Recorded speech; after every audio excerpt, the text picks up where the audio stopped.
Greetings, everyone. I'm Dr. Gregory Branch, and thank you for tuning into What's Up, Doc?, where we teach, tackle, and talk today's pertinent health issues. Whooping cough, mumps, measles.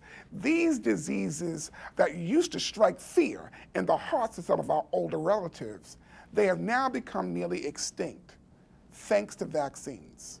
But how do they work? Let's find out.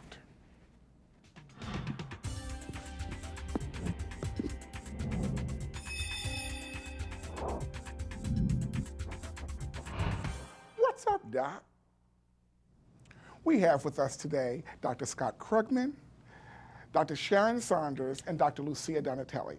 Thank you guys for coming. So Dr. Krugman, can you tell us what vaccines are and how they work? So vaccines are a way of helping our body's immune systems fight infections that we really don't want to get. So most infections come in either viruses or bacteria, and vaccines will either take the virus and make it really weak, or take the bacteria and take a little piece of the protein or part of the bacteria that makes a response to that bacteria, and usually injects, but some are oral, into their body. Your body starts attacking those vaccine particles or that weakened virus, makes an immune response. So if you get exposed to those diseases, you don't get sick. It's a wonderful thing. That's a wonderful thing. Okay, so tell me, Dr. Saunders, what are the side effects? Usually it's very local. If you get an injection, as Dr. Krugman said, you may get some redness, you may get some inflammation, and typically that's because your body is reacting to those proteins, as Dr. Krugman mentioned, and it is part of the response process. So it's not a bad thing. It's actually showing that the vaccine is working the way it should. Sometimes having a little bit of Tylenol or some ice locally should take care of it for you. I guess it's always a good thing when you get a little bit of pain or something like that and not the disease. That's very, very true. Yes. So Dr. Donatelli, why aren't vaccines 100% effective? Well, Dr. Branch, there's no treatment, there's no medication, there's no procedure that's going to be working 100% of the time. But vaccines, in order to make the vaccine safer than the disease, the bacteria or the virus are weakened or in a killed state when put into the vaccine. There are some people that do not develop immunity from the vaccine, but that doesn't have to do with the vaccine. That's more related to individual characteristics of that person. Okay, wait, but you know what?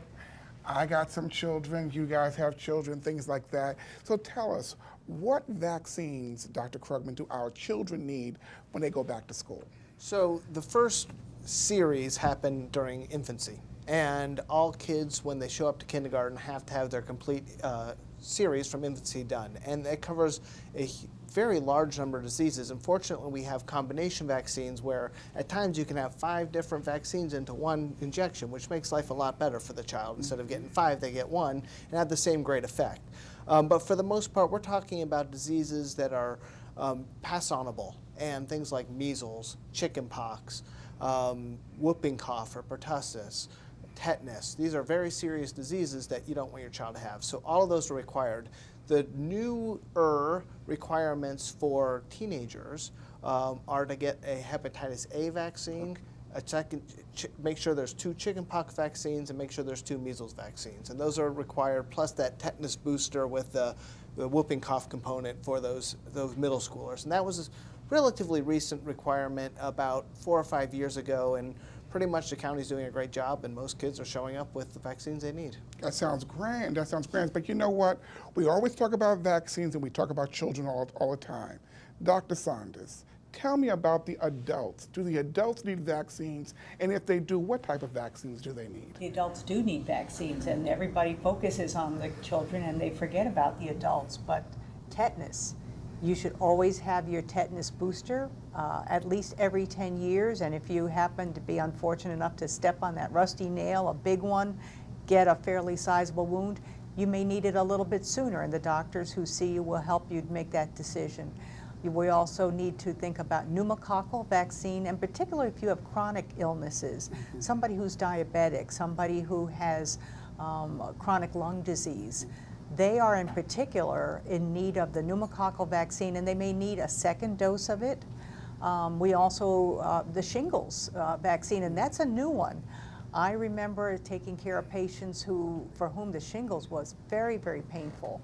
All it does is indicate that they've been exposed or had chickenpox at some point in their life, but when it reappears, the pain is awful, and to take a vaccine to keep that from happening, it's a wonderful thing also. So, the million-dollar question: does flu shots cause a person to get sick? No. There you have it. Thank you guys for joining us, Dr. Krugman, Dr. Saunders, and Dr. Donatelli. And thank you guys for joining us on What's Up, Doc, and we will see you the next time.